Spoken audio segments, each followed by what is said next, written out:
Look how big this fish I caught is. Here we go.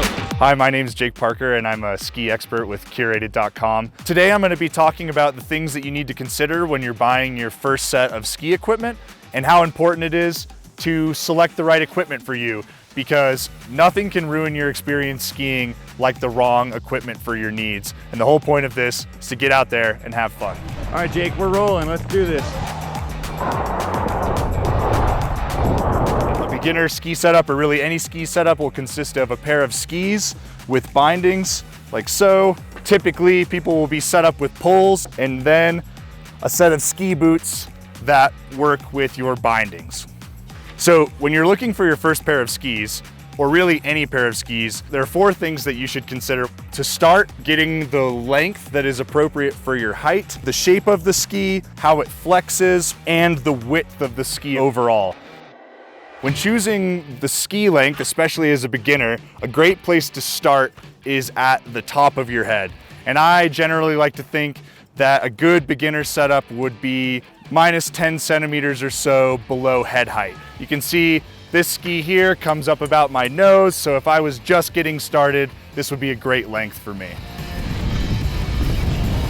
As far as the width goes, most beginner skis are going to be somewhere between 80 to 100 underfoot, depending on the type of terrain you ski and how often you're going off trail. Wider skis are going to help you float better, whereas a skinnier ski is a little quicker on your feet, easier to manage, and better suited for learning how to make a good turn.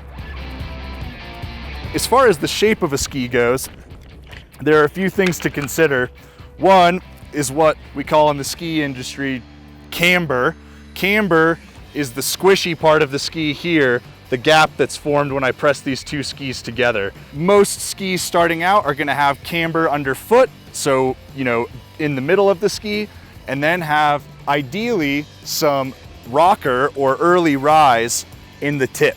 For beginner skis, having a little bit of rocker is really helpful. It makes a ski easier to initiate a turn, and it's just a little more forgiving when you're learning. The last thing to consider is that when you're starting, you just don't want to get on a ski that's too aggressive or stiff. Really, the only way to tell is to pick up a ski and kind of bend it. Often skis that are labeled for advanced or expert skiers are going to be stiffer, whereas ones that are more intermediate or beginner skis will be softer.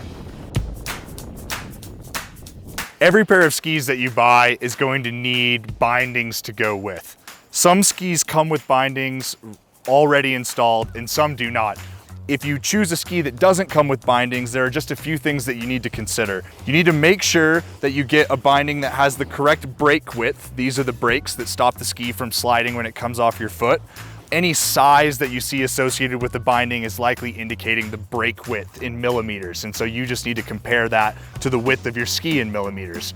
The other thing to consider is the available DIN values or release settings. This is how stiff the spring is in your binding and determines when your foot will release from a ski in a fall. Lighter weight and beginner skiers are going to use lower DIN settings, whereas more aggressive skiers, heavier skiers, should look into a binding with a higher maximum release value that's more in line with what they're going to be using on the hill.